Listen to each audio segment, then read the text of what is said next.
Bitcoin hoodie guy coming back with another Kaspa video. Mike Tyson, the like and subscribe button. All right, thanks for that, Mike. Happy Saturday.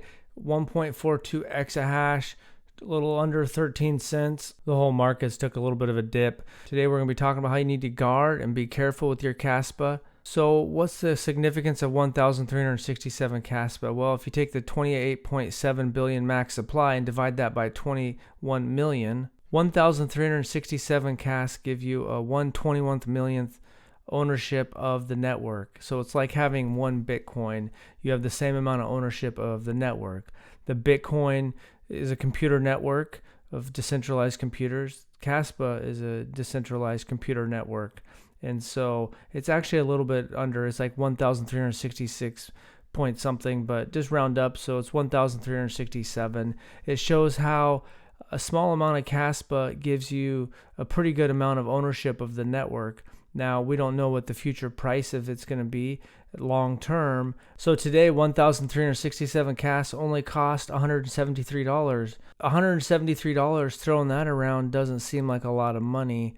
And so we'll just take a look with some of the Bitcoin stuff. Now, we all know, or most of us should know about the Bitcoin pizza where the man Laszlo Haniek, I don't know, maybe that's not how you pronounce his last name. I'm not great at pronouncing that kind of stuff. But he bought for $41 worth of pizza, I think 2 Papa John's pizzas for 10,000 Bitcoin.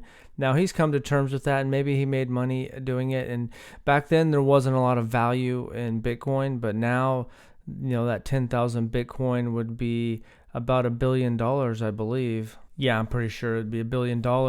So it just shows you how a digital asset you can have, can appreciate in value quite a bit. So you just want to be careful. And you obviously probably heard about the guy that had it in Newport, Wales, had the 6,000 or 8,000 Bitcoin on a hard drive that got buried there. He's in legal battles trying to get the permission to dig it up. He's even got investors that were willing to fund the operation of digging it up. So far, I don't think he's had approval. And so I'm just talking about that because when we have things like meme coins and the NFTs that are now on Kaspa, something might cost a couple thousand Kaspa. I'm not saying you should or shouldn't do it. Just it's helped to have a good perspective of that a small amount of something could actually be a lot more valuable in the future. Pi cycle top indicator, just kind of still converging there, but it's slowed down a little bit.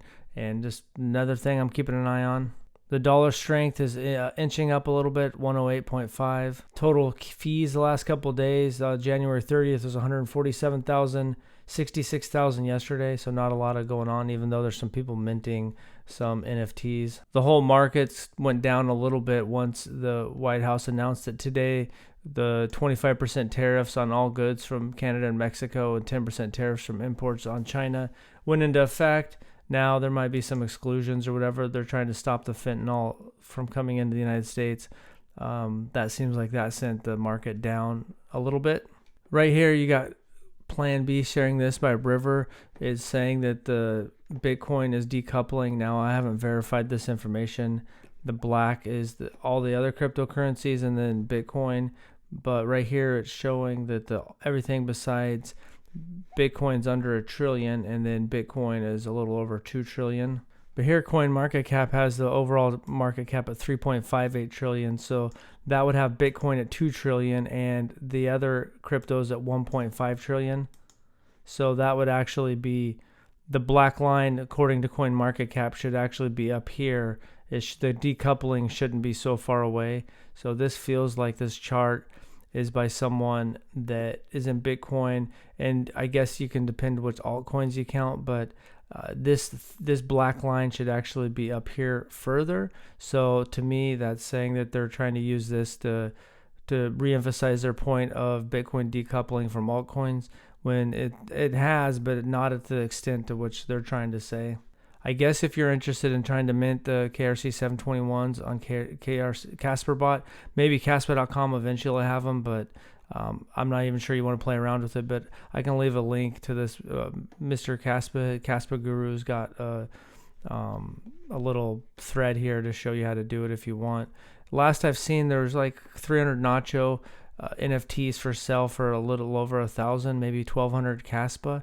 That's what caught me thinking, since I think it's over 2,000 Kaspa to mint the Nacho NFTs. And then right now in the secondary market, the cheapest one was 1,200 Kaspa the last time I looked. And that just got me thinking about the 1,367 Kaspa, that it gives you 1/21 millionth ownership of the network, and that we really need to be careful with our Kaspa. I've messed around with NFTs a lot, and so the one other thing is I don't even think these ones the data is not even stored on chain. I think the image is actually on the IFPPS or whatever. So whatever those where they store a lot of images for NFTs. So just something to keep in mind about how we really need to be careful. And a lot of times we don't outperform the underlying asset, but still people are going to make some money on it. I've played with NFTs over the years. I'm kind of moving away from that because the liquidity is not there. And in general, I've won some and I've lost some, but it's tough. You just got to outperform the underlying asset. If you can't do that, then you don't even want to mess around. So that's all I got.